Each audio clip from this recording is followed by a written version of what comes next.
प्रिय आत्मा, जीवन में एक समय ऐसा आता है जब मन कहता है अब और नहीं। शरीर चलता रहता है पर भीतर कुछ बैठ सा जाता है।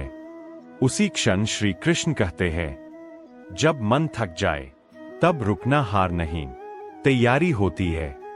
थकान का सच, मनुष्य की थकान काम से नहीं आती, वह उस संघर्ष से आती है जो बिना समझ के किया गया हो।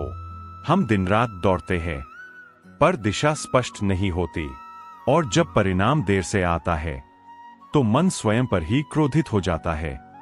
श्री कृष्ण कहते हैं, जो स्वयं से नाराज है वह संसार से शांति नहीं पा सकता। तुलना, अदृश्य जंजीर। दुख तब और बढ़ जाता है जब हम दूसरों का जीवन अपने जीवन के सामने रखकर देखते हैं। किसी की सफलता, किसी की मुस्कान, किसी की प्रगति, सब हमें अपनी कमी लगने लगती है। श्री कृष्ण समझाते हैं, तुलना वह जंजीर है जो आत्मा को बांध देती है। हर आत्मा की यात्रा अलग है। किसी का सूरज सुबह उगता है, किसी का शाम को, पर प्रकाश किसी का कम नहीं होता। जब परिणाम देर से मिले, मन कहता है मैं सब सही कर रहा हूं, फिर भी फल क्यों नहीं। श्री कृष्ण कहते हैं, फल देर से मिले तो यह मत समझो कि कर्म व्यर्थ है। जैसे बांस का पेड़ पहले कई वर्षों तक धरती के भीतर ही बढ़ता है, ऊपर कुछ दिखाई नहीं देता पर जड़ें मजबूत होती रहती है, और फिर एक दिन वह तेजी से ऊपर उठता है। रिश्तों का दुख, कभी कभी सबसे गहरी चोट रिश्तों से मिलती है। कोई अपना बदल जाता है, कोई वादा टूट जाता है, और मन बार बार वहीं अटक जाता है। श्री कृष्ण कहते हैं, जो चला गया वह तुम्हारी यात्रा का पड़ाव था, मंजिल नहीं। जिसे पकड़कर बैठे रहोगे वह बोझ बन जाएगा, और जिसे स्वीकार कर लोगे वह सीख बन जाएगा। अकेलेपन की रोशनी।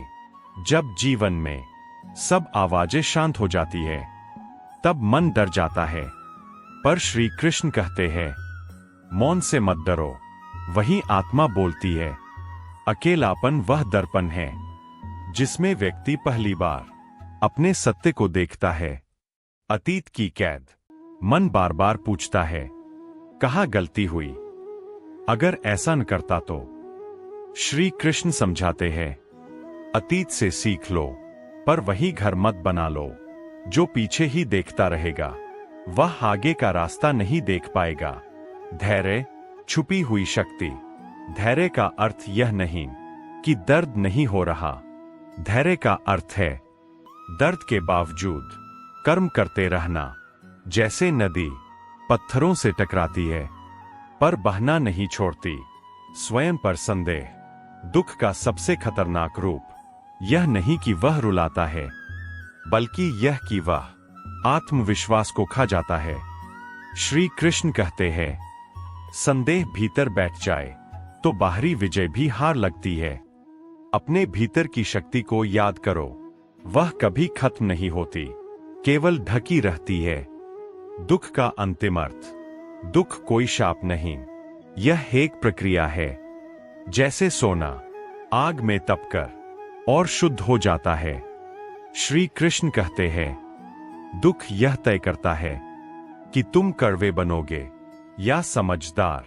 अंतिम संदेश। जब मन थक जाए तब स्वयं को दोष मत दो, विश्राम लो, दृष्टि बदलो और फिर चल पड़ो, क्योंकि जो गिरकर भी उठता है वही जीवन को समझता है। प्रिय आत्मा, चिंता मत करो, यह समय भी तुम्हें खाली नहीं छोड़ेगा। जो आज बोझ लग रहा है वही कल तुम्हारी शक्ति बनेगा। राधे राधे।